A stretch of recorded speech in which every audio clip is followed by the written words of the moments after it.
Seja bem-vindo a mais um podcast Resenha de Supermercado. E hoje vocês podem ver que eu estou num estúdio diferente do nosso estúdio. Eu não estou no meu habitat natural, né? E tem um motivo muito interessante, né? Que eu sempre tentei agendar podcast com essa pessoa que está aqui e nunca casou as agendas, e eu sou esforçado, né? Então, se a montanha não vai até Maomé, Maomé vai até a montanha.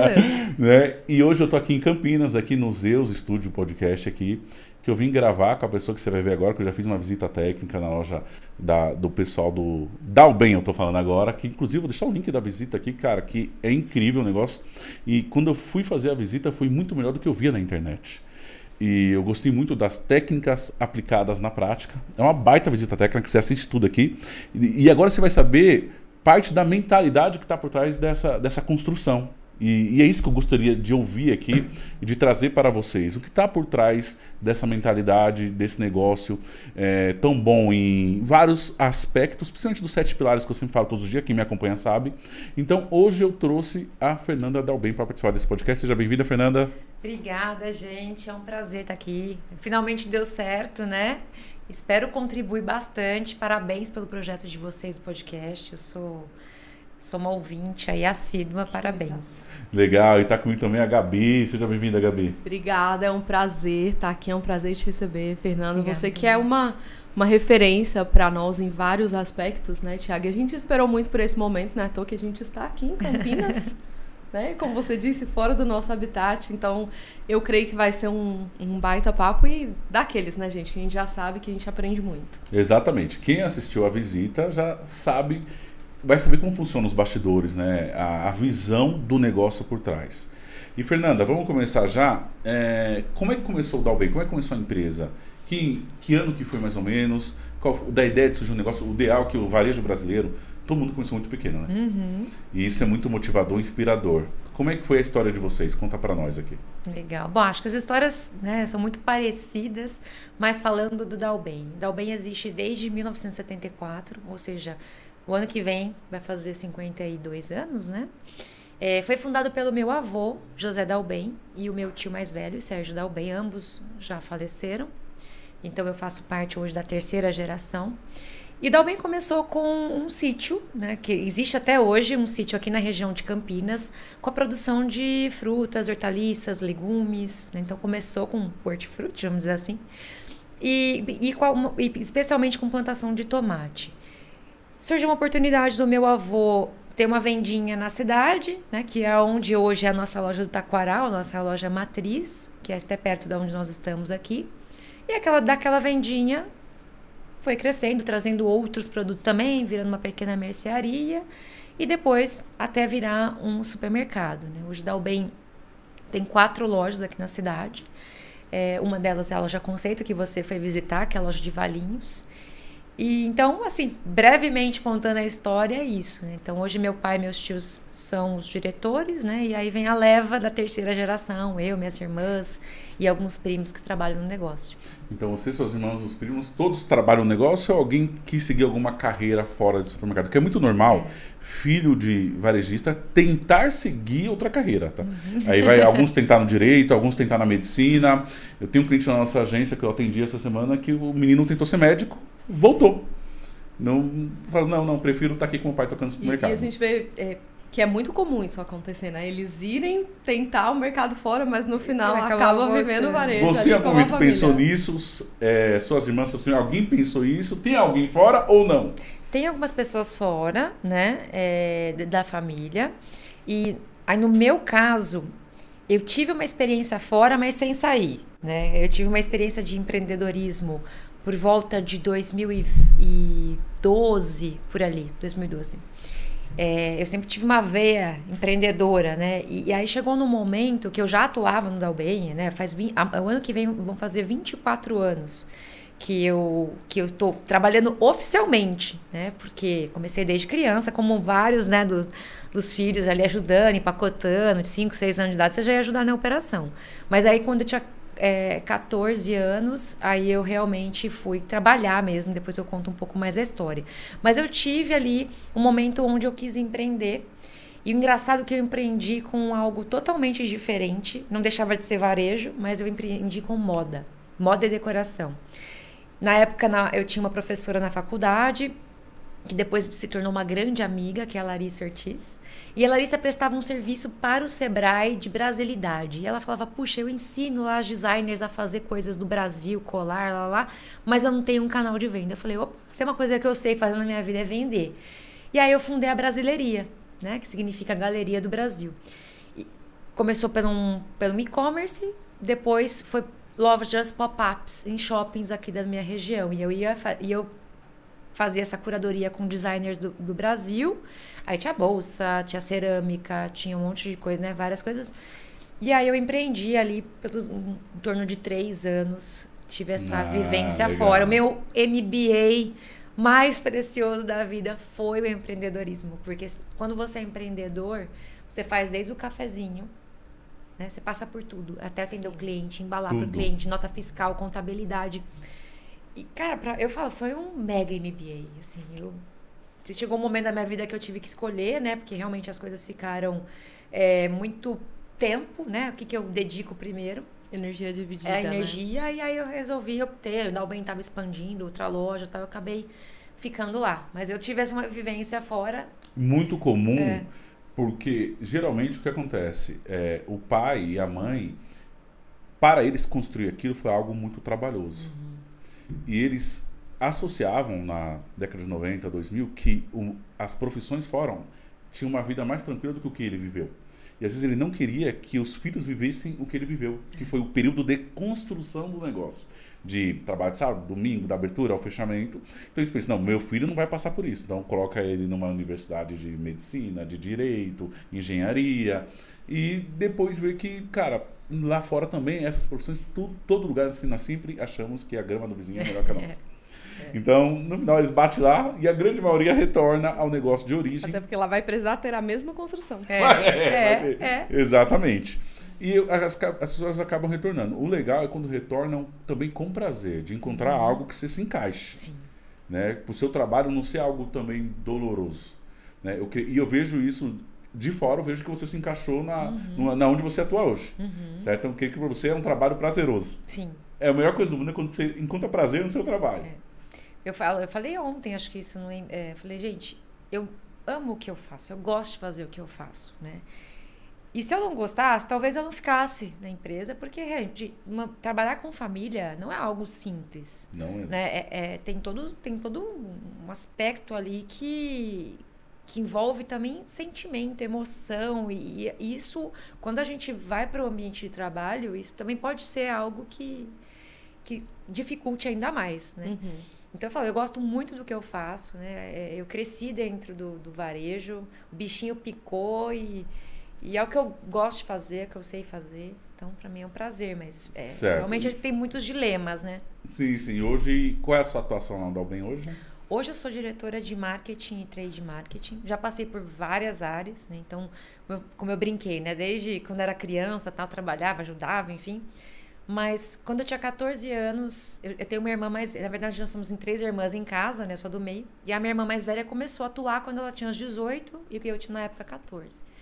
Daí eu falei, pai, eu quero trabalhar. Mas, Fernanda, você estuda, né? Tava, acho que 8ª série, 7ª série naquela época. 8ª série. Aí ele falou, não, tá bom, mas desde que isso não prejudique seu trabalho, seu estudo. Tudo bem. Eu sempre fui muito bem na escola, então isso nunca foi um problema. E aí eu comecei no recebimento de mercadoria, lá no depósito mesmo, numa salinha ali, recepcionando as notas fiscais, lançando ali, enfim. E fiquei durante 4 anos, até os meus 18 anos fazendo isso. E aí eu entrei na faculdade de Relações Públicas, depois eu acabei mudando para administração com ênfase em marketing, né? Eu acho que eu me encaixei melhor. E aí foi onde eu fui convidada pelo gerente do RH para participar de um processo seletivo para poder entrar no RH, e foi ali onde eu aprendi o que era gente, né? A importância de você ter um time, né? Eu falo que nossa, trabalhar no RH foi muito importante. Eu sabia o nome do funcionário por nome e sobrenome, eu fazia admissão, eu ia para o sindicato, eu pagava os benefícios, era um pouco de departamento pessoal, entrevista. Aí eu aprendi a lidar com as pessoas que fazem o nosso negócio acontecer.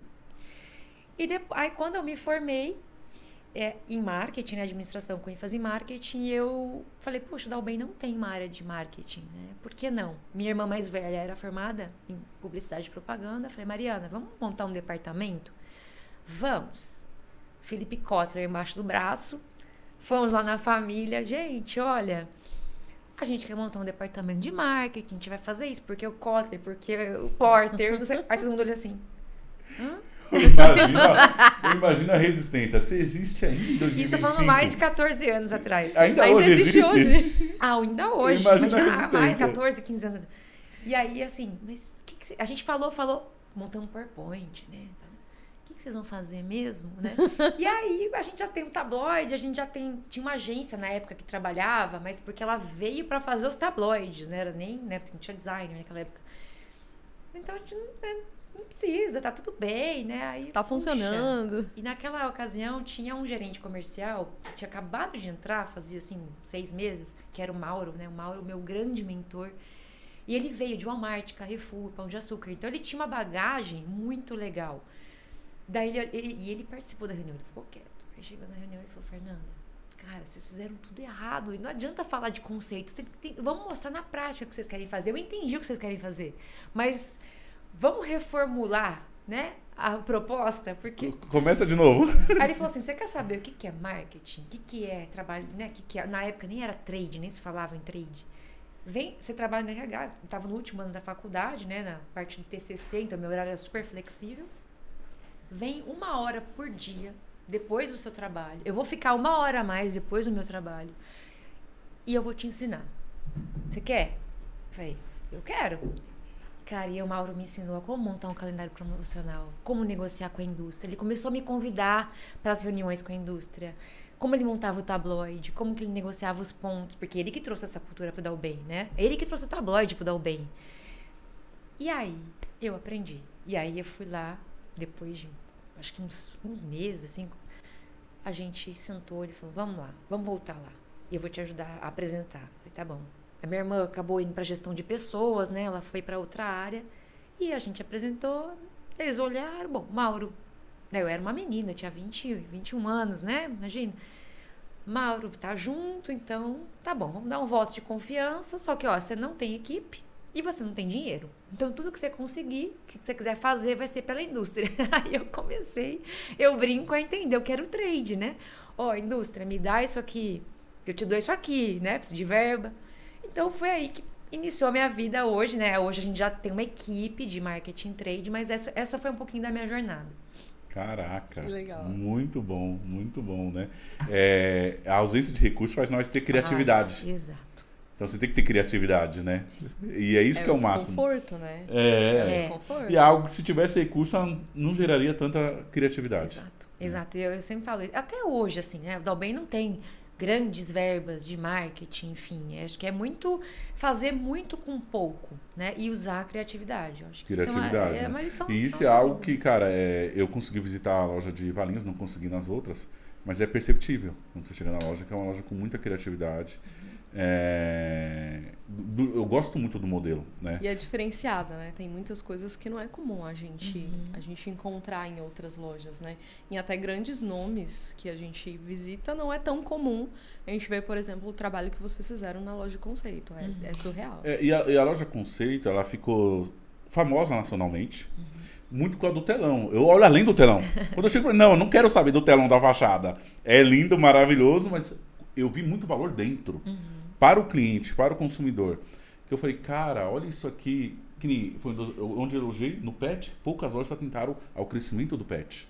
E vocês fazem muito bem a ambientação, comunicação visual, o mix de produto.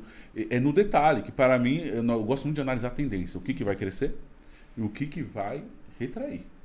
Então, e tá claro, muitas categorias que para mim vão crescer e muitas categorias que vão retrair. Então, eu sempre falo que o pet vai crescer demais. Tá crescendo já ano a ano, né? À toa tem trocentas lojas em algo que não tinha 20 anos atrás. Pets, Cobase, Pet Lover, Polipet, Pet Camp. Então você tem um monte. Eu falo, cara, e o supermercado? Eu trabalho muito a ideia do store in store. Por que não faz isso dentro de um supermercado? E a maioria dos supermercados pecam no mix, no caso de pet. E eu cheguei em vocês e falei, cara, vocês estão atentos. Aí tem um produto que nós temos gatos. Eu gosto de gato. E tem alguns produtos específicos que eu não compro pet em supermercado, eu compro em loja especializada. Porque o supermercado não se atentou ainda ao mix específico de quem tem um pet de verdade e estuda sobre o seu pet. Então eu cheguei lá, você tem o Dalben tem areia de gata, o Pip Cat, que não acha em qualquer supermercado. A graminha também tem a graminha. É raro a gente achar. E é um setor que a gente observa muito, porque além de ser uma tendência, é um setor que a gente consome. E a gente consome fora do supermercado. Né? Então, quando a gente chega numa loja, como a gente chegou no Dalben, e a gente viu todo o trabalho de pet, da forma que é feito, na hora, a gente estava distante, ele vem aqui para você dar uma olhada nisso aqui. Então, vocês entenderam isso. Né? Cara, é surreal o quão devagar no varejo, principalmente no supermercado, esse acompanhamento, sabe? Essa atualização das tendências. E assim, é uma coisa que você não precisa saber muito. Poxa, fica ali um pouquinho na Pets, na Cobase, dá uma olhada que o pessoal tá consumindo. Porque, por exemplo, você é mãe. Você é mãe de um bebê de 1 aninho e pouquinho. Você sabe o que é bom e o que não é bom. Vocês viram lá o mundo infantil, né? Uau! Nem cheguei lá ainda. Foi inspiração. Então, aqui. assim, você tá atenta ao que faz bem e ao que não faz pro teu bebê. Nós que temos pet, nós não somos os pais de pet que substituiu a criança pelo pet. E quando eu falo da tendência, é sobre isso. Mas assim, a partir do momento que a gente decidiu ter, a gente cuida da melhor forma que a gente pode cuidar. Então a gente pesquisa sobre o que é bom, sobre o que eles precisam consumir. E quando a gente se depara com um mix em um supermercado comum, um mix tradicional, você pega lá, sei lá, 4 marcas de ração, são 4 marcas que os pets não devem consumir. Pelo número de conservante, pelos ingredientes da ração. Então, assim, quem de fato cuida e investe no pet não vai comprar aquele mix que tá ali. E isso é muito óbvio. Uma pesquisa no TikTok, você descobre o mix que você precisa veterinários, colocar. Entendeu? Condenando essas marcas mais tradicionais e falando das marcas corretas. Nós que tá atento, eu não compro marca tradicional. Sim. Eu vou atrás das marcas específicas, indicada para os bons veterinários. E a maioria do pessoal do Parte Pet pensa assim também. Sim, sim. Né? Então eu não vou denigrir a marca, a mais famosa de todas. Não, meu gato não come essa marca, ele come outra. Né? E não só isso, tá? Então vamos sair de pet, vamos falar. Não, só para finalizar o pensamento, né? Então, às vezes, quando o Thiago fala muito, o dono de mercado, o varejista, ele precisa estudar. Mas às vezes você não precisa nem ir a fundo. A rede social tá aí, ela te entrega tudo o que você precisa ter. Sim. Basta você se dedicar lá e fazer uma breve pesquisa que você entende. Ou se não, Fernando, o que acontece? Eu sou defensor do conceito do Store in Store, que vocês fazem muito bem, de trazer negócios de externo para dentro do mercado, que isso começou lá atrás. O mercado era só uma mercearia, com os perecíveis fora. Hortifruti fora, que era sacolão, verdurão, tinha um monte de nome. Açougue era as casas de carne e padaria era fora. Depois o supermercado, década de 90, foi trazendo tudo para dentro. Mas trouxe meia boca. Não era bom. Ainda hoje tem muita loja que não é bom. Aí, o que acontece? O supermercado trouxe os especializados, os perecíveis para dentro, mas meia boca. Hoje, a maioria das vezes estão entendendo que o seu perecível tem que ter um nível de qualidade da loja especializada. Então, por exemplo, eu sempre falo, o hortifruti de um supermercado bom, ele tem que olhar para quem? Olha para um Oba da vida. Eu tenho que, dentro da minha realidade, dentro do meu tamanho, trazer a especialidade de um Oba dentro de um supermercado. É tratar o hortifruti como se fosse um mini Oba ali dentro. E o hortifruti de vocês é muito bom também. Eu vi e falei, cara, cheque na categoria. Nós temos 7 pilares que eu dei um cheque. A gente viu alguma coisa do ovo lá que a gente falou, caraca, isso não, teve o cross legal. De ovo também, tem o ovo diferente também, né? Sim. Então, e é até semelhante à exposição do Oba, o hortifruti de vocês. As bancas de madeira, a iluminação amarela, a exposição 1 a 1. Foi, cara, sensacional. Parabéns por qualidade dos perecíveis. E aí, o supermercado foi trazendo os especialistas para dentro, os perecíveis, mas muitos parou ali. Muitos não fez meia boca, muitos entenderam isso e falaram, cara, eu tenho que ter uma padaria fantástica, uma confeitaria fantástica, que não deixa nada a desejar com aquela padaria premium de bairro. O açougue é a mesma coisa, o hortifruti é a mesma coisa. Aí alguns entenderam, evoluíram e entregam isso. Então hoje nós temos muitas lojas entregando isso, a loja de vocês entrega isso. Só que eu só vou que não pare por aí. Aí, qual é os outros negócios que eu posso trazer? Aí vocês trouxeram o empório de produtos naturais a granel, que eu sou fã dessa sessão. Trouxe para dentro de um supermercado. Eu falei, uau, legal, Store in Store, mais um negócio. Vocês trouxeram comida japonesa, mais um negócio. E aí aqui, nesse campo, é infinito. É infinito, você pode trazer de tudo. Muitas lojas têm a pizzaria dentro do supermercado também, assada na hora através dos fornos de esteiras. Né? Também é outro negócio que você pode trazer para dentro do negócio. E aí você vai tendo rentabilidade, né? Você vai entregando boa experiência, você aumenta mais mix e você vai vendendo. Então, e quando eu falo do supermercado estudar, é o seguinte, para você melhorar um setor específico, se for de fora, você não pode aprender somente olhando para o supermercado. Você tem que ir no especializado. Então, o que tem crescido? Suplementação proteico. Cara, eu não vou aprender com o supermercado. Eu vou lá na loja especializada. Isso. Eu vou no site especializado, eu vou observar, vou modelar, eu vou enxergar. Falei, cara, e vou trazer a ideia para dentro de um supermercado. Né? Então, é isso que muita gente erra e é isso que eu vi vocês fazendo muito bem. Outro setor, vamos sair do pet, eu vi a área de cafés especiais. Para mim é uma tendência. Sim, sim. Tá crescendo pra caramba, e eu vi que vocês estão muito atentos. Tem uma ambientação diferente lá no Café Especial, né? Eu vi o lance do trade também lá na comunicação visual. Legal. Eu vi o lance do lore fora da loja. Lounge. Nós somos clientes de lore, sou fã de lore também. E foi uma categoria que a gente observou, porque lá na nossa região, na nossa cidade em si, como nós somos consumidores da lore, é muito carente, né? A gente não tem muita opção, os supermercadistas ainda não entenderam. E quando eu cheguei lá, eu falei, Thiago, tem de todos os tamanhos, de todos os sabores. Inclusive, eu levei. Eu comprei. Eu falei, vamos aproveitar e vamos levar. Podem ir mais vezes. Olha, eu vou te falar uma coisa, tá? Eu tô lá em Tremembé, eu sou cadastrada no seu clube, porque o trabalho de clube de vocês é incrível. Muito eu cadastrei no clube também. e eu fiz uma baita compra que a gente levou daqui pra lá. Então, isso é mix de sortimento, né? Que é outro pilar que eu gosto muito de ter uma profundidade mix. Vamos parar que só nós estamos falando. Nós estamos para entrevistar e nós começamos a falar. Vamos fazer, deixa eu fazer as perguntas. A questão da loja conceito. De onde foi a ideia de criar essa loja no modelo mais premium, mais diferenciada? Da onde foi essa ideia? Como surgiu isso? Bom, o Dalben, então, na verdade a gente não tinha, quando a gente decidiu abrir Valinhos, não era a ideia ser uma loja conceito, era ser mais uma loja, óbvio, mais moderna, enfim. Porém, né, a gente fez um trabalho ali com um arquiteto que ele acabou despertando pra gente esse olhar de, cara, vocês têm a faca e o queijo na mão para trazer uma experiência diferente para essa loja. E, óbvio, conectando as tendências mundiais também, né? Particularmente, eu viajo bastante, também já vejo algumas coisas, então, coisas que eu já queria aplicar para o negócio. Aí eu já encontrei alguém que falou a minha língua ali, né? Que foi esse arquiteto. Falei, não, vamos lá, vamos desenhar, então, algo diferente. E a gente mostrou isso para a diretoria e todo mundo gostou bastante. E realmente a gente fez algo muito diferente dessa iniciativa, assim, né? Que acabou acontecendo. E nessa construção da loja conceito, a ideia era não perder a nossa essência, porque nós somos, sim, muito conhecidos pelo sortimento. O Dalben tem 27 mil SKUs. Nossa, adoro isso.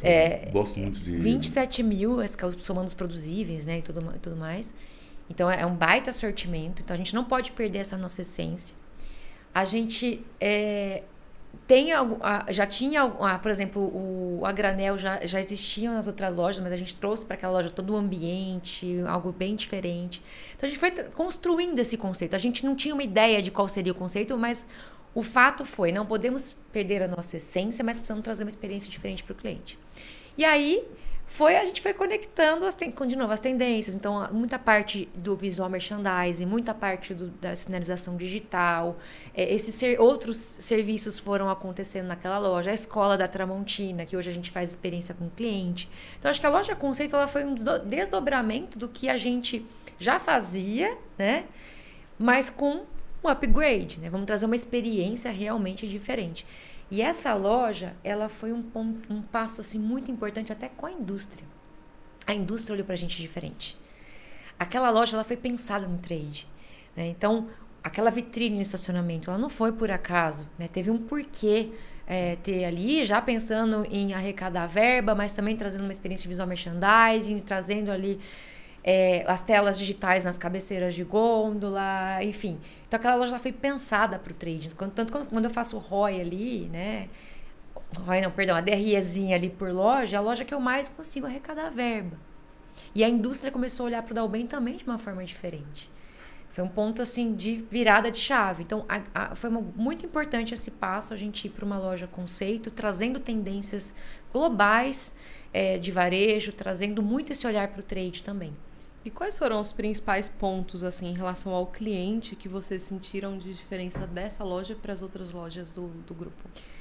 Porque naquela loja, hoje eu consigo gerar mais, né, comparando as outras lojas, micro momentos de experiência. Por vários motivos. Primeiro, porque a indústria também olha aquela loja como um laboratório, né? Então, lançamento de produto, a maioria vai para lá para fazer alguma experiência diferente para o cliente, né? Seja um evento, seja trazer um visual merchandising, uma promoção. Então, normalmente a gente começa lá, um exemplo lá do mundo infantil, né? A gente vai falar depois de GC, lá foi o laboratório do mundo infantil. Então, começa por ali. É sempre uma loja que a gente experimenta coisas e isso o cliente sai ganhando. E esses momentos que a gente tem, esses micromomentos que a gente passou a construir. Então, a Escola Tramontina, onde a gente faz eventos de degustação comentada, aula show, ativação da indústria. Então, a gente, através do CRM, a gente convida clientes para participar de um jantar, de uma degustação de produto. Você já gera uma nova experiência. E um baita valor para o cliente. Um baita valor. O Mercado da Gula é a nossa praça, né, nosso food hall, ali, nossa praça de alimentação. Ali também, ali tem chopp, ali tem música ao vivo. Então, você já cria na comunidade ali um ponto de encontro daquela comunidade. Depois veio o Lounge da Lore, que é esse lounge onde cada cliente do nosso clube de fidelidade pode degustar um café de graça por dia. E aí tem mesinha, tá? Então também vira mais um ponto de encontro. Então foram coisas que a gente foi fazendo com aquela loja para realmente mudar a chavinha da experiência, né? Desde o básico, a experiência de ter uma loja limpa, organizada, abastecida, né? Básico da experiência, até Básico da experiência. Desde o mínimo, né? Desde o mínimo. Muita gente erra. Porque a experiência, a pessoa fala, experiência de compra. Gente, experiência é Básico. Básico. É você ter uma loja limpa, organizada, com um sortimento adequado para o seu público, iluminada, você ser bem atendido, bem iluminada. Básico. Quando isso eu começa sempre falo a isso, experiência. esse é o maior exemplo que eu dou com a Andorinha, que é a loja que vende mais no Brasil com loja única. O pessoal fala muito, a loja que vende mais metro quadrado. Não, o número que mais me importa não é o metro quadrado. Em uma loja única, ninguém fatura mais, mas nem o atacarejo número 1, que eu sei quanto fatura o atacarejo número 1 do Brasil. Só falando a melhor loja. Tipo assim, a melhor loja do açaí é X, o Andorinha é mais. É básico. Você vê na loja, não tem nada demais. Eu sempre falo que é o básico bem feito durante décadas. É isso. Supermercado é um negócio de décadas. É a consistência, é confiança. Então você chega lá na loja, é limpa, abastecida, organizada, iluminada. Bem atendido. Não O tem mix tá ali, não deixa dar ruptura. Perecível está uma qualidade ok. Não tem nada demais. Não tem nada demais. A gente fala que é desde quando você chega, você acha a vaga para estacionar. Isso. Você não vai precisar na chuva para entrar, sair na chuva para entrar. Você entrou, não tem fila, você pega, você entra, você faz tudo que você tem que fazer rápido, sem atrito, sem obstáculo. Você sai, você vai até o seu carro, você coloca e vai embora em paz. Isso. Sabe? Você viveu Esse é o toda a básico. experiência Esse sem é o básico. problema. E aí, esse é o conceito de experiência, né? E o lance do básico, Fernanda, eu sempre dou exemplo aqui, que quando se fala de concorrência de supermercado, cara, é tão simples, porque pouca gente se atenta que esse básico é o pilar principal, que é a experiência que envolve desde a limpeza, abastecimento e organização. E para mim, hoje, o pilar número 1 da experiência é a fluidez. Porque tempo. Isso, fricção, né? Fricção. A fricção é o número 1, porque eu sempre falo, eu tenho um vídeo no YouTube onde eu falo, a melhor experiência é o cliente ter que comprar sem ninguém encher o saco dele. Não trava na padaria, não trava nos frios, não trava no açougue, não trava nos caixas. Então, até porque... onde que eu entendi esse conceito? Nos gigantes da Zona Norte de São Paulo, que é o quê? Você vai no Bergamini, 94 checkouts. Você vai no Andorinha, 100 checkouts. Você vai no Trimais, que dá para mim 77 checkouts. Porque eles entenderam isso há décadas, que o cliente tem que ir embora. Sim. O checkout, ele é o último ponto de contato do cliente. Então, imagina, a experiência foi fluida. Chegou lá, deu problema. Não, mas aquele preço não é o mesmo da etiqueta. Ou a operadora nem olhou na cara dele. Ou travou o self-checkout. Ou, sei lá, tanta coisa que pode acontecer, né? É o último ponto de contato. É ali que, de repente, vai ficar o bom ou o ruim, né? Então, o checkout, ele é muito importante. Muito às vezes fluido. você acertou em tudo, mas tipo, teve um problema ali, ele vai esquecer tudo que ele viveu de bom e ele só vai lembrar daquela fricção. Aí, fechando um raciocínio, eu falei, cara, se você olhar para você, quando eu falo pro dono de mercado, e não errar nesses pilares aqui, fique tranquilo. porque os outros vão errar. É um jogo da consistência. Não é nem o maior, melhor, não. É consistência. Você pega lá, exemplo, vamos levar futebol. O Cristiano Ronaldo, ele nunca fez nada demais. Ele só é consistente. Sim. Dia sim, dia não se contunde, cuida do corpo. Ele não faz polêmica. Não tem polêmica. Ao contrário do Neymar, que para mim é um gênio, mas é cercado de... Ele mesmo atrapalhava a carreira dele. Ele perde para ele mesmo. Perde pra ele mesmo. Isso é algo que a gente fala muito, que às vezes o supermercadista ele tá tão preocupado com a concorrência, mas o maior concorrente dele tá sendo ele mesmo. Exato. Se ele fizesse tudo certo dentro da loja dele, ele não precisaria se preocupar com a concorrência. Às vezes tem uma loja dentro da loja, no sentido de, sei lá, perda. Cara, às vezes o supermercadista não tá olhando a perda, às vezes o que ele tá perdendo corresponde ao que ele poderia estar faturando numa outra loja, entendeu? Total. Então eu sempre falo isso, assim, a gente tem que olhar processo, a gente tem que olhar nossos números, a gente tem que acompanhar a concorrência, a gente tem que olhar para o nosso propósito, mas, cara, faz o seu, né? Faz o seu. Olha, acompanha, monitora, mas olha o seu processo, olha a sua perda, olha, porque às vezes a oportunidade de crescimento, olha o seu cliente. O mais difícil é alcançar novos clientes. Imagina, pega os seus e cuida deles. Olha quanto potencial de faturamento às vezes tem na mesma base de cliente. E a gente fica às vezes tentando, não, vamos trazer novos, fazendo um mega esforço. Cuida, dá uma experiência positiva, faz ele ter a gente brinca, né? Uns 5 minutos de férias por dia dele dentro da loja, uma degustação, um evento, uma campanha, ser bem atendido, um cafezinho que ele toma ali. É isso. Cuida do cliente. É isso. Né? E quando você falou uma loja dentro da loja, eu queria que você trata o trade assim, né? É uma loja, é um outro negócio dentro do É um outro negócio, é uma outra linha.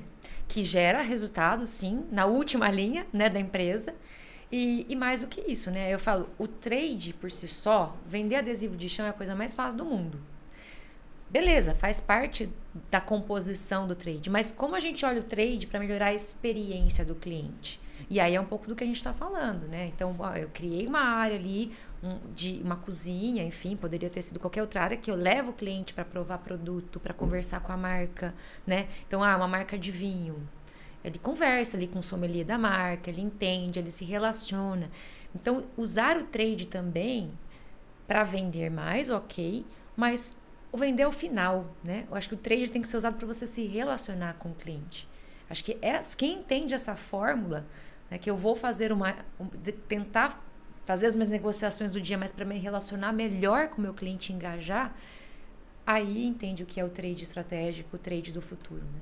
E se entende isso, todo mundo ganha, né? O Exato, cliente, a indústria, marca, né? e a loja, né? Você gera fidelização. Né? Não, é aumentar o nível de consciência sobre um determinado produto. No caso que o Lore é um exemplo, né? Nós temos uma treta de Lore aqui que ela tomava Lore e pra mim era besteira. Eu falei, quem que é besteira? Toma Melita, tá ótimo. Até o dia que eu degustei. Na hora que eu degustei, eu falei, cara, isso aqui... Deixa eu contar como foi, tá?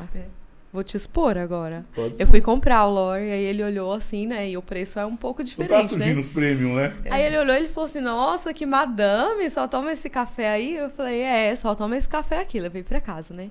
Aí fui e fiz pra ele e tal. Aí a gente chegou no escritório era o café normal. Aí eu fiz um café pra ele. Nossa, que café ruim. Aí, beleza. A gente passou no mercado, pega um Lore pra levar pro escritório. Eu falei, madame! Aí agora ele fala assim, faz um cafezinho pra mim? Eu acho que a Lore tinha que patrocinar esse podcast. Eu também acho. Não, todos, tá? Porque todos os episódios a gente fala. Aí agora eu falo pra ele assim, tipo, acabou o Lore, você quer café? Não, quero não, só quero se tiver Lore. Eu falei, madame, a madame sou eu, né? Esse lance do clube que vocês fazem é aumentar o nível de consciência. Mas é exatamente isso, né? Porque qual que é o nosso papel ali também, né, quanto varejo? Gerar experimentação, né, para o cliente. Tentar fazer o upgrade de consumo, né, o cross-sell, o upsell. E aí, um pouco da estratégia, né? Aí a gente está citando a Lore como exemplo, mas é isso, é de você gerar experimentação. Sim. Quando eu faço uma degustação de vinho, eu vou colocar os vinhos de maior valor agregado. Eu chego no meu CRM e falo, quem consome vinho? Esses clientes. Não necessariamente quem consome vinho da faixa de preço do que o vinho que eu vou estar degustando, mas quem consome a categoria. Eu convido.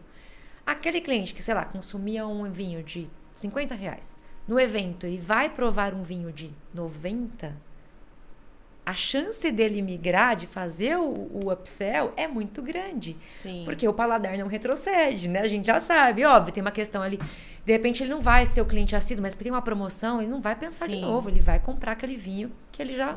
provou, né? E eu principalmente uso o lore muito como exemplo, porque o lore é uma situação dessa de o paladar não retroceder.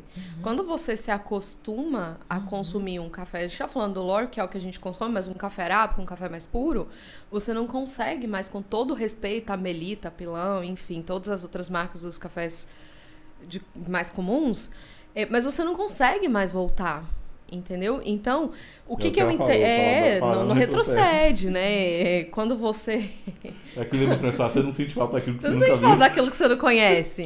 Mas depois que você conhece, aí você não sente falta do que é mais simples, digamos assim. Então, o que eu entendo? Quando você coloca lá, por exemplo, o lounge da Lore, você falou que você. O cliente que está no clube, ele pode experimentar um sabor por dia. Quando ele começa, toda vez que ele vai, por exemplo, no Dalben, e ele vai lá e, poxa, tem um cafezinho de graça aqui, né? Porque o brasileiro, ele quer sempre ganhar, né? Ele vai lá e ele toma a primeira vez, ele toma a segunda, ele toma a terceira, ele toma a quarta, ele vai começar a se acostumar com aquele sabor e ele vai começar a achar o outro diferente. Você tá criando nesse cliente um comportamento de consumo que ele não tinha. Sim. Então, quando ele entrar na tua loja e ver o Lore, ele fala, opa, esse aqui é aquele café que eu tomo lá na frente. Mas você sabe que por trás dessa estratégia, né, do lounge, tem uma questão, óbvio, que a indústria ela vai realmente pensar nisso, e foi exatamente isso que a gente vendeu, né, para JDE na época.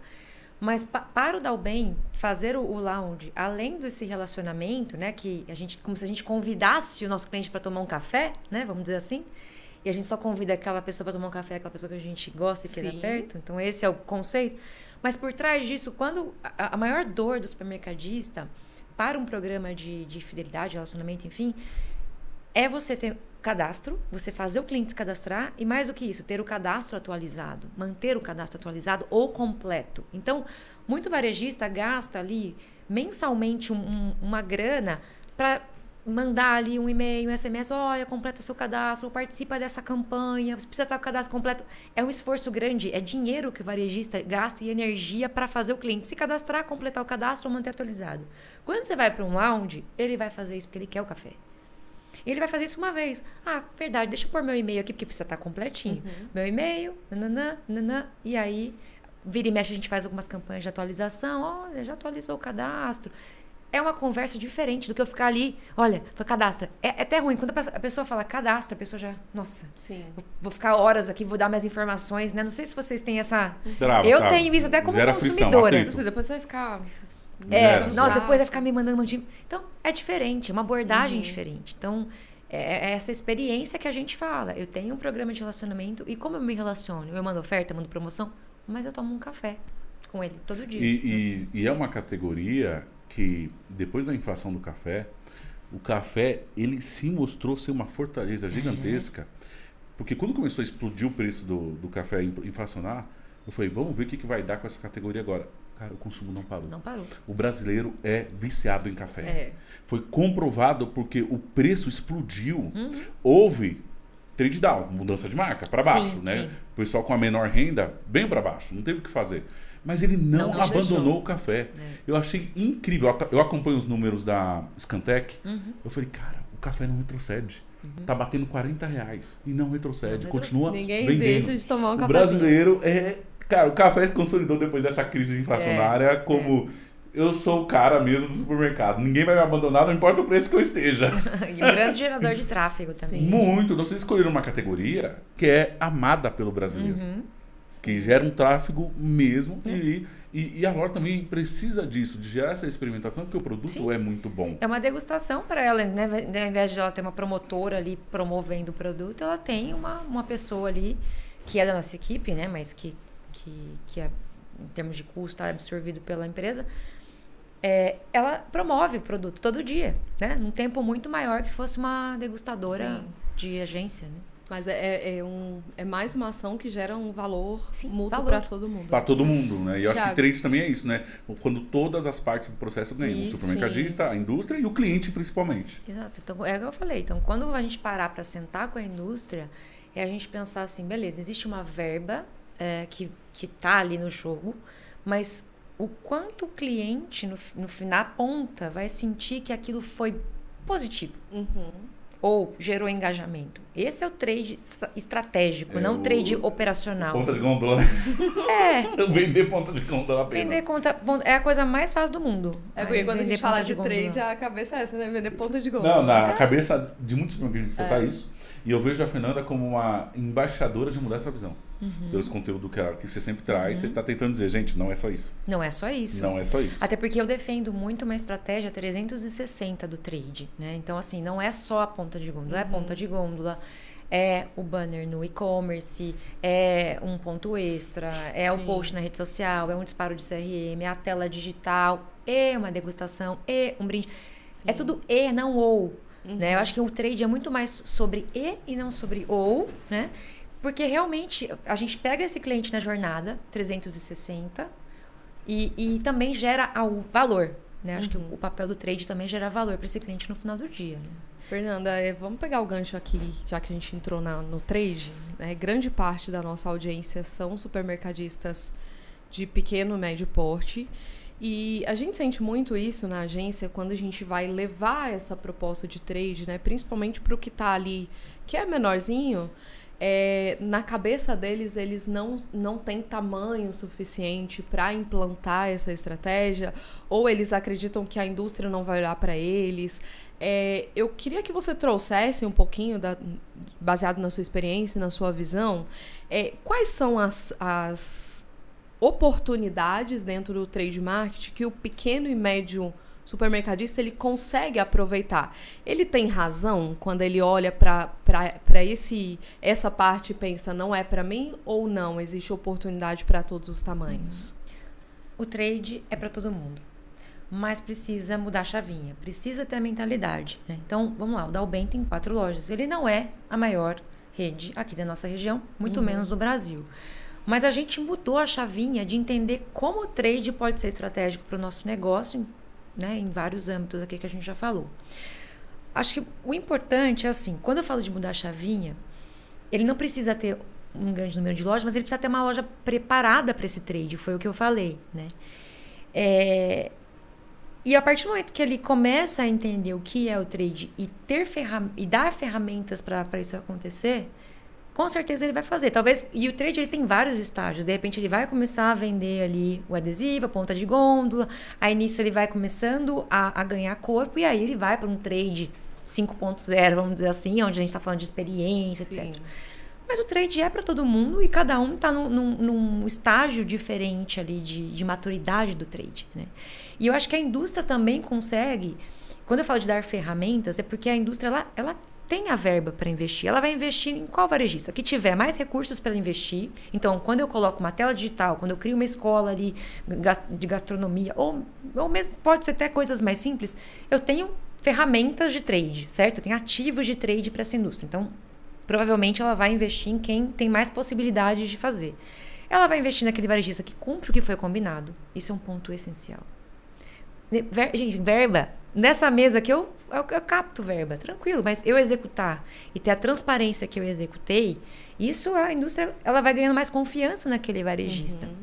E óbvio que a conta tem que fechar, né? Então aí ela vende mais, aí você gera mais experiência para o cliente, tem um ROI daquela verba que foi destinada ao trade. Então, acho assim, qualquer um pode começar. Tem que começar com essa mentalidade de que não, tem muita gente que acha que o trade vai roubar a verba do comercial e não sei o quê. Pelo contrário, os dois têm que andar juntos, né, para que essa verba realmente ela seja somada, né, e não dividida. Então, é para o pequeno, mas precisa mudar a chavinha e dar essas oportunidades também de ativação, essa comprovação, essa experiência para o cliente, pensar nesse todo mesmo. Você já teve atrito do comercial pensar que você levou uma verba que era deles e foi pro trade, tá tudo dentro do mesmo negócio, mas aqui é os conflitinhos entre setores. Você já viveu uma experiência dessa? Existe até hoje. A gente tá num trade, né, com uma maturidade bem avançada, mas existe até hoje, né? Existe esse conflito, mas a gente tem que minimizar cada vez mais esse conflito, né? E entender que se os dois caminham juntos, porque precisam caminhar. O comercial precisa do trade, o trade precisa do comercial. Não tem como eu vender ali um ponto extra se não tiver volume. E não tem como ele negociar um mega volume se não tiver visibilidade, se não tiver experiência. é simples assim. A partir do momento que essas áreas começarem a entender que elas não são concorrentes, mas são complementares, aí sim é uma potência. Comercial com trade é uma potência. Certo. Pessoal, não esqueça de curtir esse vídeo, se inscrever no canal, ativar o sininho para receber notificações. Lembrando que nós vamos ter uma grande imersão presencial dias 19, 20 e 21 de março aqui em Alphaville, São Paulo. Em média, 150 a 180 empresários, donos de supermercados estarão presentes na terceira edição do nosso evento, o Novo Supermercado. E eu te espero lá, tem um link do WhatsApp aqui se você saber como funciona para participar. E também nós temos um parceiro que é a FGF. Você está procurando pagar menos imposto de forma legal, aumentando o seu lucro líquido. Vai ter a reforma tributária agora. Se você quiser saber como está funcionando essa nova alteração que vai mudar tudo, tem a FGF com o nosso parceiro, é só chamar eles aqui no WhatsApp. Fernanda, vamos continuar aqui agora o papo. O lance do sortimento. De quem do Dalben teve a ideia de ter o sortimento que o Dalben tem, que para mim é um grande diferencial dos modelos super, principalmente mediante ao atacarejo, que é essa... Não é o core do atacarejo. O atacarejo ele tem um mix mais enxuto, mas que eles vêm evoluindo mais e mais. Tem pneu agora, tem um monte de coisa. Mas de quem foi essa mentalidade? Quem foi que decidiu? Nós vamos ter uma loja completa, vamos ter 27 mil SKUs. Eu acho que foi muito do nosso propósito. Então, desde que o Dalben se conhece por um supermercado, ele veio com essa essência, com essa missão, com esse propósito mesmo de ser uma solução para o cliente. Então, começou lá de trás, na época do meu avô, enfim, que queria entregar para o cliente solução, lógico que não com essa mentalidade, né, que a gente tem hoje, mas entregar para o cliente solução e não apenas ali uma conveniência, né? Então a gente precisa entregar a solução, a gente precisa ter um mix que realmente vai ser o diferencial. Até a gente usou isso de uma pesquisa que a gente fez com os clientes, e aí eu lembro que um cliente falou assim, eu vou no Dalben porque no Dalben tem tudo o que eu preciso. Aí a gente pegou. No Dalben tem. A gente criou a campanha no Dalben tem, porque realmente as pessoas, nossos clientes vão até as nossas lojas pela profundidade de sortimento, né? E pelo número de categorias que a gente atua hoje. Então, veio da nossa essência, do nosso propósito. E isso é algo para o varejista pensar, porque às vezes isso não está no DNA dele, né? Ele não tem, às vezes, nem capacidade operacional para lidar com sortimento, porque sortimento amplo exige capacidade operacional. Você precisa comprar bem, você precisa ter caixa, você precisa ter várias coisas para você ter uma profundidade de sortimento. Então não é para todo mundo isso, e às vezes não combina mesmo com a proposta daquela marca, né?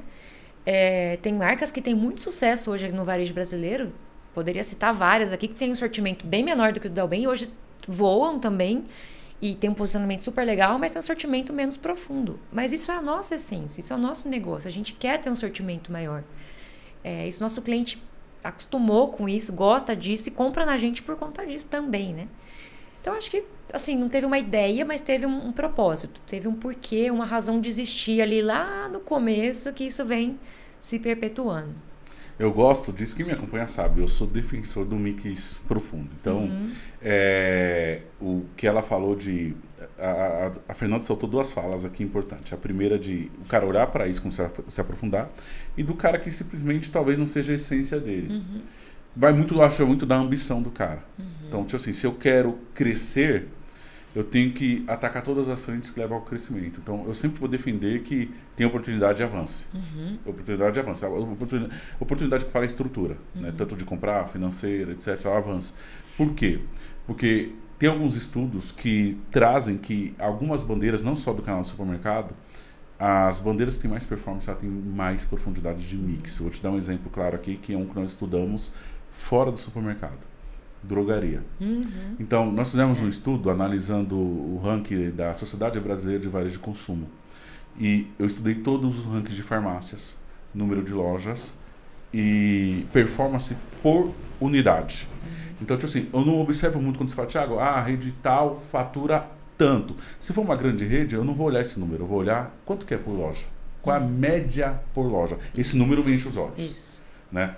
E aí, quando nós olhamos o ranking de drogarias, tem uma que me chama a atenção que não é a primeira. A primeira é o Grupo RD, que é a Drogaria Raia, Brasil, então, eu gostei, foi da sexta. Porque a sexta, a Droga Raia, ela tem uma performance por loja, de média de 1 milhão por loja de farmácia. E ela é número 1 em rede também. Então, ela que tem mais lojas e tem a performance de 1 milhão e uns quebradinhos. A única que chega perto dessa performance por loja de 1 milhão é uma que tem 300 e poucas unidades, que está lá em sexto colocado, que é a Drogarias Araújo. Ela vende tão bem quanto a número 1, que é 1 milhão por loja. É a diferença, acho que coisa de 40 mil. É pau a pau com a número 1. Abaixo da primeira. E quando você para estudar Drogarias Araújo, se você for na loja, ou se você pega... Lá já não é, vende até remédio. Lá Exato! Aí onde entra no sortimento. E você tem vários estudos deles, você chega na internet, eu pode ir para estudar tudo, e o propósito era, aqui você vai encontrar de tudo. Esse é o propósito da Drogarias Araújo. Mas sabe que tem um ponto também, né? A gente tá falando do sortimento. Eu acho que talvez assim, não seja o maior, o sucesso, assim, talvez não é o maior, mas o melhor sortimento, né? Acho que isso é importante melhor também. Sortimento, exatamente. A gente entender o nosso público, né? A gente entender a profundidade de sortimento que o nosso público também queira comprar, né? E que esteja apto para comprar. Eu não preciso ter 20 marcas da mesma categoria. Isso, é a profundidade ali, né? Mas como eu falei, profundidade dá trabalho. Dá trabalho em vários sentidos, financeiro, operacional, logístico, né? Tá. E depois que você tem que controlar a ruptura. Exato, mas é um diferencial. Eu falo, gente, leite condensado X lá, da marca Líder, todo mundo acha do celular ali, compra, chega na sua casa e nem sabe. Mas um produto, né? Ou um produto produzível ali, né? De padaria, perecível, enfim. Ou algo exclusivo, uma importação exclusiva. Isso é a receita vencedora para você ser diferente. Exatamente. O outro grande case é a Casa Santa Luzia. E isso. Nossa, um case para o Brasil, né? Então, mundo, eu sempre observo esses... nós tentamos juntar quebra-cabeça. Cara, esse cara deu cheque, né? deu cheque, o resultado tá aqui. E aí nós olhamos em três lugares ainda. Eu vejo a loja, eu vejo os números divulgados em associações, né, com a aba sempre de Google Rank, e olho a avaliação de cliente. Eu vou lá pro Google. Eu falo, cara, olha o que os clientes falam, olha a loja e olha onde vem o resultado no faturamento. E aí você vai fazer um checklist. Quando você chega para olhar a avaliação da Casa Santa Luzia, ninguém reclama que é caro. Por mais que tem vários vídeos viralizados, o supermercado mais caro do Brasil. Quando você chega na avaliação, e eles têm um número de avaliação gigantesco, porque uma coisa é você ter boas avaliações com pouca avaliação. É fácil. Você tem uma pequena amostragem. Sim, a base é pequena. Outra coisa é quando você tem uma amostragem gigantesca e você ainda ser bom. Sim. Estuda as avaliações da Casa Santa Luzia. Ninguém reclama que é caro. É porque a proposta não é essa, né? E o que o pessoal elogia? Qualidade, sortimento. A maior... Vários clientes... que o pessoal da Casa Santa Luzia é um público muito A. Então ali é gente que conhece o mundo. É gente que tá... O que nós achamos de elogios de... Esse é o melhor supermercado do mundo. Eu nunca vi nada igual no mundo. No mundo. E são pessoas que viajam. E eu, assim...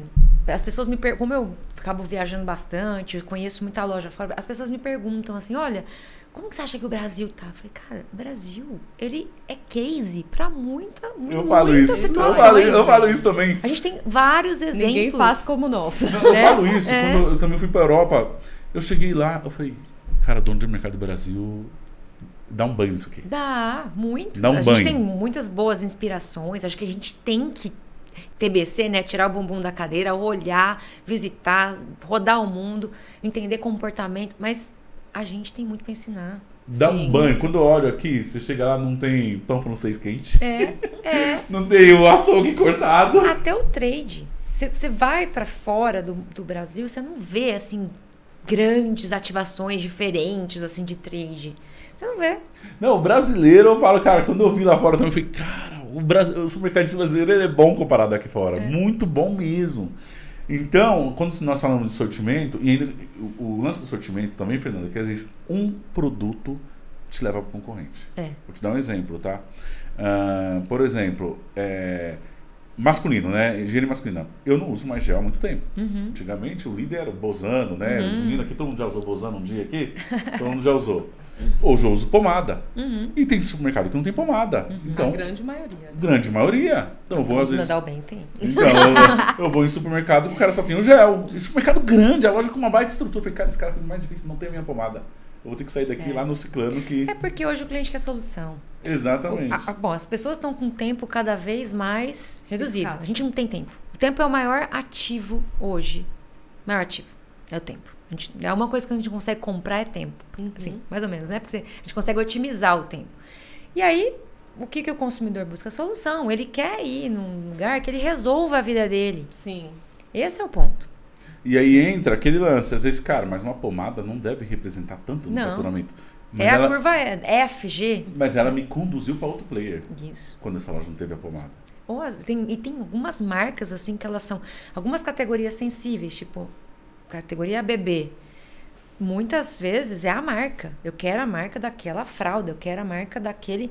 E se não tem a marca, a shopper, né? No caso, normalmente a shopper, ela muda. Você quer ver outro exemplo de marca? Quando eu falo que o mix é bom, hein? Vamos lá. Os caras batem esse checklist aqui. Doce de leite. Sim. Existem 300 marcas de doce de leite. Mas existem as marcas vendidas em supermercados e existe a marca de quem é fã de doce de leite. Que não, a grande maioria dos mercados não tem. Exemplos, tá? Roca. Ah, no Dalben tem. Ó, tá vendo? Roca, e a minha preferida. Olha, Manuel, Dalben tem. Roca, Viçosa. Essas são também. duas. São duas boas marcas de consumidor nato de doce de leite que no supermercadista vai ter só o comum. Né? Que vai ter aquele monte de marca, sei lá, Itambé, aí tem um monte de marca, né? E às vezes o cara tem 5, 6 marcas e não tem a do fã de doce de leite. Aí aquela loja que tem, e detalhe, o cliente ele vai colocando rótulos na cabeça dele sobre lojas. Então, tipo assim, essa aqui é a que mais tem fila, mais me enche o saco. Essa aqui é a mais barata, essa aqui é a mais completa, essa aqui é a que tem o melhor perecível. O cliente ele vai rotulando na cabeça dele. Então, quando ele pensa em ter alguma experiência com algo que ele necessita, ele vai ativar a caixinha da loja tal. E, por exemplo, na minha região tem a caixinha da loja completa. Tem a loja que eu sei, cara, quando eu quero algo específico, é nessa que eu vou. Porque ele não erra. Essa loja não erra no mix. Quando eu quero minha pomada, é lá. Quando eu quero o meu IoPro de 25 gramas de proteína, não é todo mundo que tem. É lá. Fazer japonês em casa, Quando eu quero fazer japonês em casa, é lá. E não é preço. Esse Não, cara, é ele ativou a caixinha de loja completa. Então, quando eu quero algo bem específico, o tempo, eu sei que eu não vou nesse cara, porque eu vou perder a viagem. Porque há grande risco de não ter esse produto nesse cara. Então, onde eu ativo a caixinha da loja completa é esse. Quando eu quero o melhor hortifruti, tá lá, a minha cabeça começa a rodar, cara, é essa aqui. O melhor açougue é essa aqui. Se você ser o melhor em tudo, cara, você vai zerando o game. Você vai gabaritando, aí é onde você vai conquistando. É onde você vai... e aí, quando eu entro no marketing, essas lojas... Aí eu vejo... Agora vamos estar em marketing, né? Que nós também somos marqueteiros, né? Então, vamos lá. Muitas lojas... Acontece isso aqui. Essa loja que eu tô falando... Eu vou até falar o nome, né? Você deve conhecer também. É uma rede grande, mais do Vale do Paraíba. Que nós somos fã. Que é o Shibata. Sim, conheço. Então, o Shibata era a minha caixinha da loja completa. Né? Chegou o Taust lá, agora ele também ocupa essa caixinha aí. Então, os dois são muito bons. Os dois é uma briga de excelência. Não é briga por preço. É briga para quem é muito bom. Então, os dois atendem perfeitamente.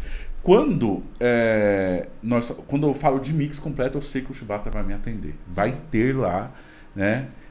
Mas quando eu chego no marketing do Shibata, essa proposta não está comunicada.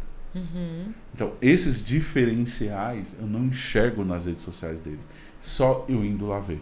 Que aí eu acho que muita rede de supermercado não sabe mostrar sua proposta de valor e vender sua proposta de valor. Ela depende somente do boca a boca, do orgânico, da indicação, do cliente parar e ver.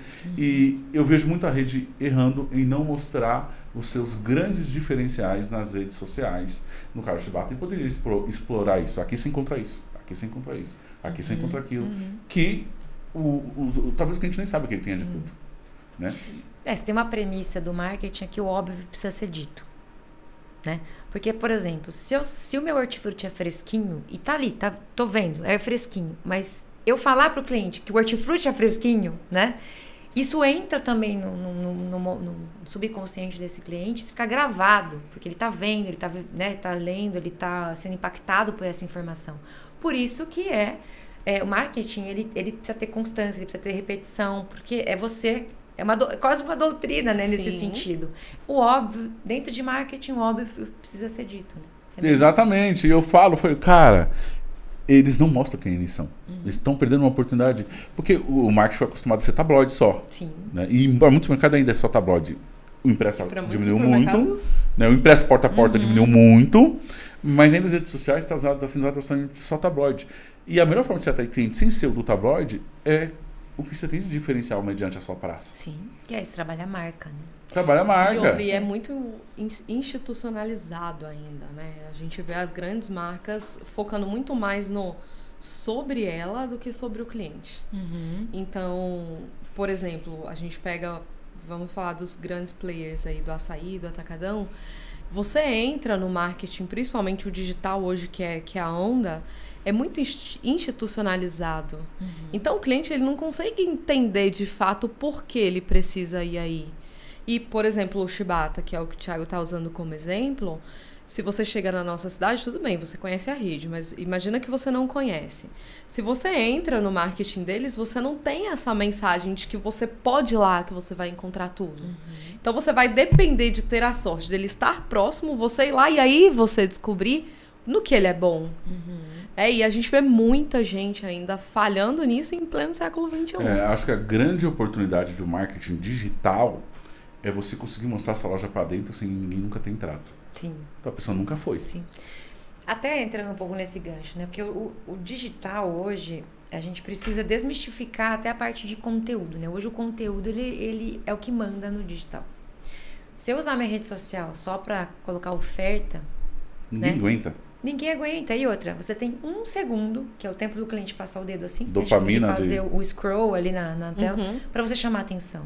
Então, a oferta, ela tem ali um papel dela e você pode usar ali um patrocinado, um dark post, mas na tua página, o ideal é você ter conteúdo, né? E esse conteúdo aí tem uma espinha dorsal gigante de possibilidades, né? Aí a gente pode entrar um pouco nesse tema depois, mas o ponto é esse, né? Quando eu entro numa rede social, eu quero saber mais ou sobre aquele lugar, ou sobre que produto ele vende, ou sobre o que tá rolando, né? Eu falo, rede social, assim, se eu tiver que resumir, o que eu vendo, por que eu vendo, como eu vendo, quais as pessoas que me fazem vender, então funcionários, etc, né? E o que eu tô fazendo ali no momento, né? Uma campanha, um evento, enfim. Então a gente precisa, para tratar conteúdo hoje, realmente... É o que vai fazer uma rede social de sucesso hoje no varejo, né? Sim, conteúdo relevante. E é uma oportunidade gigantesca que antes não tinha. Antes, qual era as mídias? Televisão, outdoor, folheto impresso, carro de som, que era tão cara que você só usava para fazer o principal, que era o tabloide. Eu vou comunicar preço. O digital vem com uma oportunidade de você mostrar toda a sua proposta de valor de uma forma tão incrível que não usam. Quando um cliente chega para trabalhar com a gente na nossa agência, eu pergunto qual é a sua proposta de valor. É a primeira pergunta. Tem 2 formas de você atrair novos clientes. Por isso eu contrato a marketing para trazer novos clientes. Esse é o principal fator. Um é preço, sim, nosso negócio é um negócio de commodity, é preço. Nós não somos um Japaritinga Resort que não vende preço, nós vendemos arroz, feijão, óleo. Um é preço e o outro é proposta de valor. Qual é o ponto forte dessa loja? Vamos falando aqui, ó. Cheque. Isso aqui você garante ser bom de verdade nisso aqui? Meu hortifruti é o melhor da cidade, certo? Eu chego na rede social, não comunica isso. Eu acho que a rede social ajuda a construir esse storytelling, né? Você contar a história pro cliente. Por isso que eu falo, assim, quando a gente vai fazer estratégia de conteúdo, andar bem, eu sempre falo assim, qual que é a história que a gente vai contar esse mês, né? Não vamos pensar que a gente tá fazendo a programação do mês. Black Friday, novembro. Então, quais são as datas sazonais que a gente vai falar? Quais são as campanhas e ações que a gente tem negociadas? Quais são as trends que estão rolando? Porque isso é importante para o social, né? Ajuda a dar mais alcance, visibilidade, engajamento.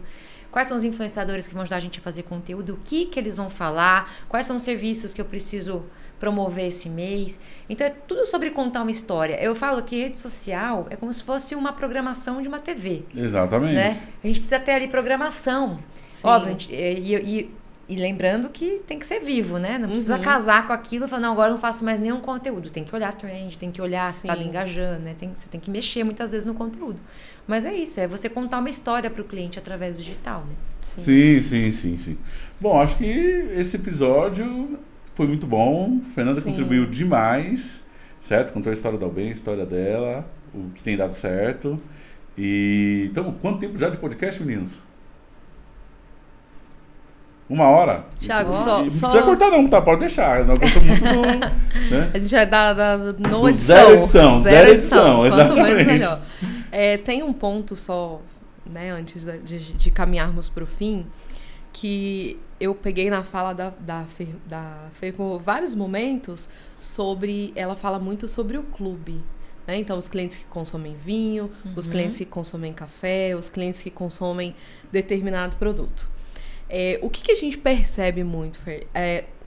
as pessoas, elas implantam o CRM, elas não fazem ação, elas não analisam dados, elas não fazem ações comerciais baseadas nas análises de dados, e aí elas olham o CRM, o clube, como um custo que eu preciso cortar fora. E a Fernanda trouxe em vários momentos aquilo que você vive batendo na tecla. Poxa, leia os dados, faça promoções pontuais, ações pontuais. E como que é hoje essa construção dentro do Dalben? Eu acho que é importante a gente pegar esse caminho, porque você vê que em várias vezes ela pontuou ligado ao marketing, ligado ao trade, ligado à experiência de compra do cliente, o clube.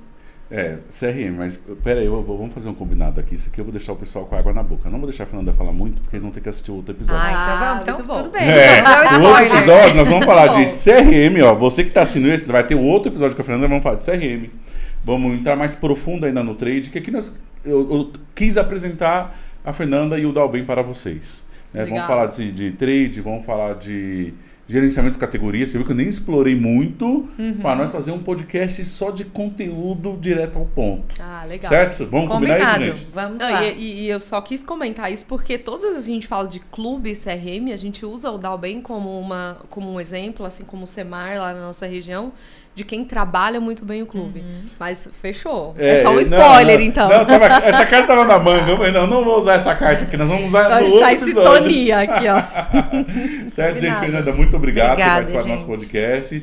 Gente, é isso aí. Gabi, muito obrigado também. Foi um prazer. Esse aqui foi mais um episódio do Resenha de Supermercado. É nóis.